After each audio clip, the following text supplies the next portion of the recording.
ఒకవైపు జగన్‌తో పూర్తి స్థాయి పోటీ అంటున్నారు. మరోవైపు పవన్ కళ్యాణ్, ఇప్పుడు బీజేపీతో చంద్రబాబు అదే వెళ్తారంటున్నారు. పేపర్లో చూసాను. అంటే ఎప్పటికి మనకి సంపూర్ణంగా తేలే అవకాశం ఉంటుంది. ఈ సీట్ల సర్దుబాటు కావచ్చు, మీ వాళ్ళకి ఒక గ్రీన్ సిగ్నల్ కావచ్చు. చూడు, మా వాళ్ళకి రెడ్ సిగ్నల్ ఎప్పుడు లేదు. రాజకీయం అనేసరికి కంటిన్యూస్ ప్రాసెస్. వాటి ఎలక్షన్స్లో ఫిట్స్ అండ్ స్టార్ట్స్ కావు. Continuous process. మా వాళ్ళకి కంటిన్యూస్ ప్రాసెస్గా వెళ్తున్నాం. సార్, అంటే ఆల్రెడీ అందరూ ప్రిపేర్ అయి ఉన్నారు. అంటే ఎప్పుడు పోటీ చేద్దామని వాళ్ళు ఉన్నారు. జిల్లా కావచ్చు, లేకపోతే రాష్ట్రం కావచ్చు. చూడు, పోటీ చేయడం ఎవరైనా చేయవచ్చు. దాంట్లో అనుమానం నాకైతే లేదు. డెమోక్రసీలో ఎవరైనా చేయవచ్చు. అయితే పోటీ ఎందుకు చేస్తున్నావు అనేది you have to define it to your self. అంటే సర్దుబాటు ఎలా జరుగుద్దండి? అంటే ఇంకా సర్దుబాటు ఇంక వాళ్ళంతా ఏదైనా సర్దుబాటు చేయడానికి ప్రయత్నించుకోవచ్చు. ప్రయత్నం చేస్తే సక్సీడ్ అవ్వచ్చు, ఫెయిల్ అవ్వచ్చు. ప్రయత్నమే కాకపోతే సక్సీడ్ అయ్యే ప్రశ్నే లేదు కదా. ఏదైనా ఇప్పుడు గవర్నమెంట్ పని చేయాలని ప్రయత్నిస్తే కొన్ని విషయాల్లో సక్సీడ్ అవుతాయి, కొన్ని విషయాల్లో ఫెయిల్ అవుతుంది. మనుషులు కూడా అంతే. అసలు ప్రయత్నం చేయకుండా కూర్చున్నావు అనుకో, అన్ని విషయాల్లో ఫెయిల్ అవుతా. ఇక్కడ కూడా అదే ఫెయిల్ అవుతావు. అంటే నిన్నటి వరకు పవన్ కళ్యాణ్ జనసేన అన్నాం, ఇప్పుడేమో బీజేపీతో కొత్తగా ఆ పొత్తుల కోసం అంటున్నాం. చూడు, పొత్తులు ఉండాలని కొందరు అనుకుంటారు. అది దాంట్లో తప్పు లేదని నేను అనుకుంటున్నాను. కానీ పొత్తు దేనికోసం, అక్కడ కొంచెం క్లారిటీ వస్తే బాగుంటుంది. ఆ క్లారిటీ వస్తే జనానికి చెప్పడం ఈజీ, వెళ్ళడం ఈజీ. ఆ క్లారిటీ కోసం ఎదురు చూస్తాము. వస్తుందా సార్? ఎందుకంటే ఇదే బీజేపీ ప్రభుత్వం పైన జ్యోతిషం చేయదలుచుకోలే.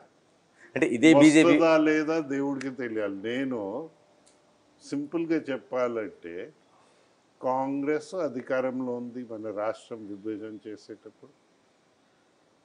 వారు పార్లమెంట్లో కొన్ని విషయాలు అడిగారు. బీజేపీ కూడా ఆపోజిషన్లో ఉండి అడిగారు. కొన్ని అష్యూరెన్సెస్ వచ్చాయి, పెప్పర్ స్ప్రేస్ కూడా వచ్చాయి, రకరకాలయ్యాయి, అన్నీ అయ్యాయి. 18 అంశాలు కదా అది.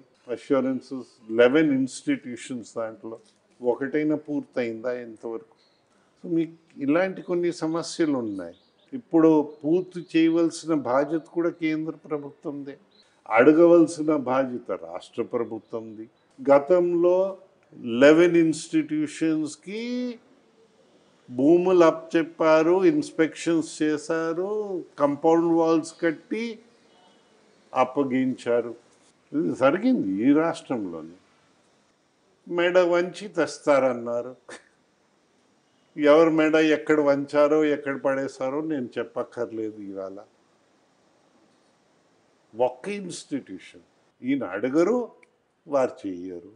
ఇది కాక ఇటీవలే ఒక గమ్మత్తైన విషయం, రైల్వే జోను మీరు 56 ఎకరాలు అడిగితే ఇవ్వలేదని రైల్వే జోన్ మానేశారు.